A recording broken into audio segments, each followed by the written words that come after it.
Hello Year 6, or shall I call you our new Year 7s, and welcome to your mini English lesson that's going to give you a little taste about what English lessons are going to be like when you get to Rose Bridge. To start off with, there is a little task on the board. I'd like you to list 5 adjectives that describe you. Now, I'd like you to think about adjectives that describe you now. You're about to start a new fantastic adventure as you come up to secondary school. How are you feeling about that?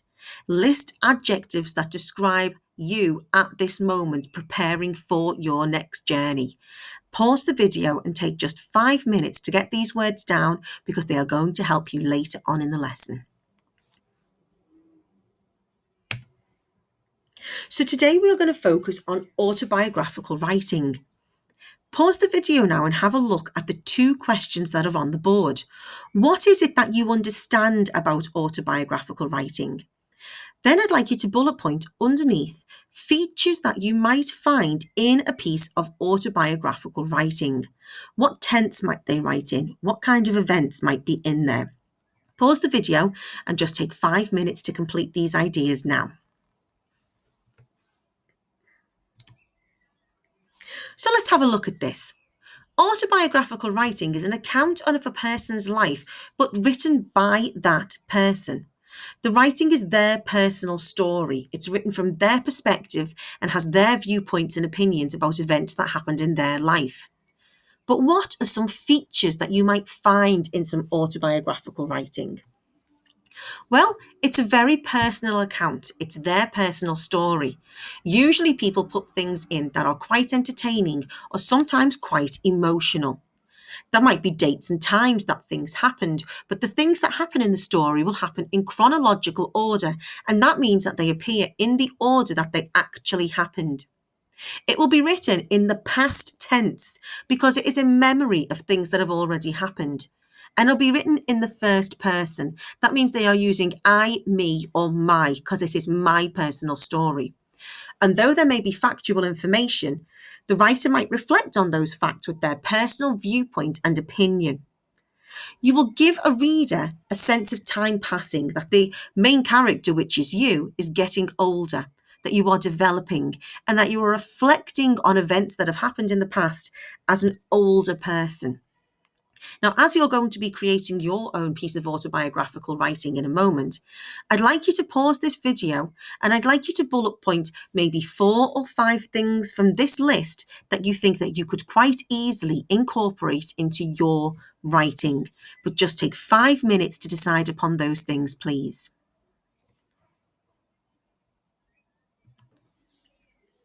Now I'd like you to think of a writing style that you might like to use. And I'd like you to do this by thinking of a person whose autobiography you'd really like to read. Who is someone that you really look up to? And what kind of personality do they have? Have a think about the kind of stories that they might tell and the way that they might tell them. And I'd like you to pause the video and write down 2 questions that you'd love to find out the answers to. Do you think that a reader reading your personal autobiography would want to ask you the same kind of questions? Make a few notes about the person that you admire and a few comments about the way that you think that they might communicate their story.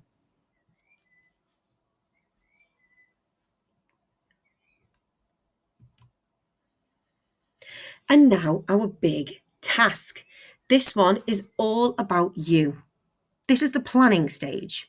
I'd like you to imagine that you are 10 years from now telling the story of how you transitioned from primary school to senior school in the middle of a pandemic.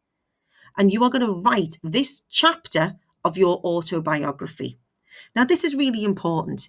This next step that you take is just a chapter of your story. And we are living in some very strange times. So there is some very important information that you are going to need to plan to write about. So I want you to think about these things. How are you feeling about this next step in your journey?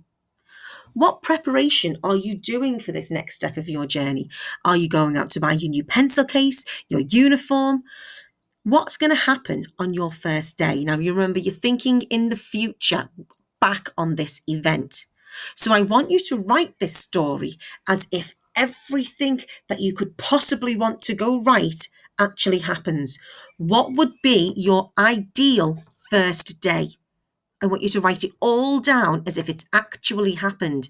And this is going to help you prepare for your first day and help you to think really positively about the things that you're going to experience when you get here. So in a moment, I'd like you to pause this screen and I'd like you to take about 10 minutes to plan out the specific events and feelings and activities that you imagine will happen on your first day. But remember, you're thinking about this event from 10 years in the future. So think about these things in the past tense. Create for me your ideal first day at Rosebridge. Pause the video, take just 10 minutes for this, please.